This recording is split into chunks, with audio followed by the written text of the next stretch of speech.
Welcome back everyone. Today we learn about transport of water, mineral salts, and food. First we will look at the structure and functions of root hairs. First, the root hair is long and narrow.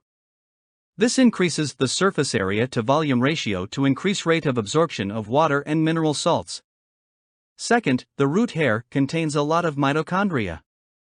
This is to ensure that sufficient energy is released during aerobic respiration of glucose, which helps facilitate active transport of mineral salts. Lastly, the cell surface membrane prevents cell sap from leaking out. The cell sap help lower water potential than soil solution to allow water to enter root hair via osmosis. Next, we will look at how water is transported. As discussed, the cell sap causes the water potential in the root hair cells to be lower than the soil. Water then crosses the partially permeable cell membrane and enters the cell by osmosis. The entry of water dilutes the sap, and now the sap of the root hair cell is of higher water potential than the adjacent root cell.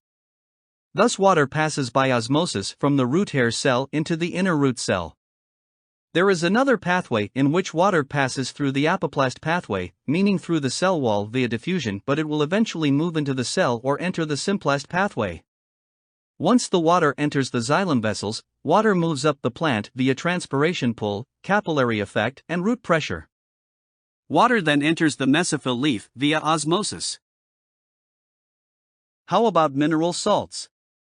If the concentration of mineral salt are in the soil is higher than the cell sap, these minerals would diffuse into the root hair cells. The adjacent cell would have a lower concentration than the root hair cell, and thus minerals will diffuse a concentration gradient cell by cell till it reaches the xylem. In the xylem, the mineral salts are transported via transpiration pull, capillary effect, and root pressure. Finally, it diffuses into the mesophyll cells in the leaves.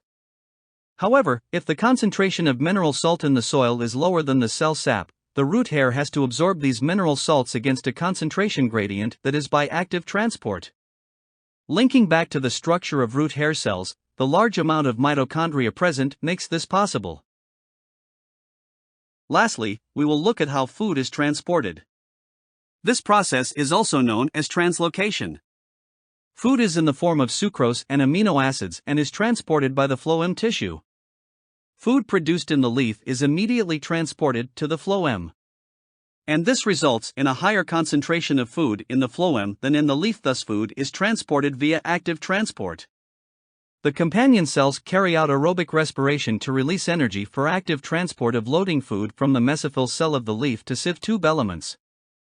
The movement in sieve tube element is explained by mass flow hypothesis. So what exactly is mass flow hypothesis? The concept is that sugar sources, which are regions with high sugar such as the sieve tube element near leaf, will transport food to the sugar sinks, which are regions with low sugar such as the shoots and roots. First, there is active loading of food into the sieve tube, which decreases the water potential in them. The sieve tube elements then absorbs water from adjacent xylem tissue, increasing pressure to the already loaded sieve tubes. The movement of water into sieve tubes create tugger pressure, also known as hydrostatic pressure. This pressure forces movement of food upwards and downwards of the sieve tubes where the pressure is lower. Step 1 to 4 repeats as long as photosynthesis continues, creating consistent pressure which drives the movement from the sugar sources to the sugar sinks. That's all for today. Thank you for the effort to learn with me. Stay tuned for more interesting lessons. See you next time. Bye-bye.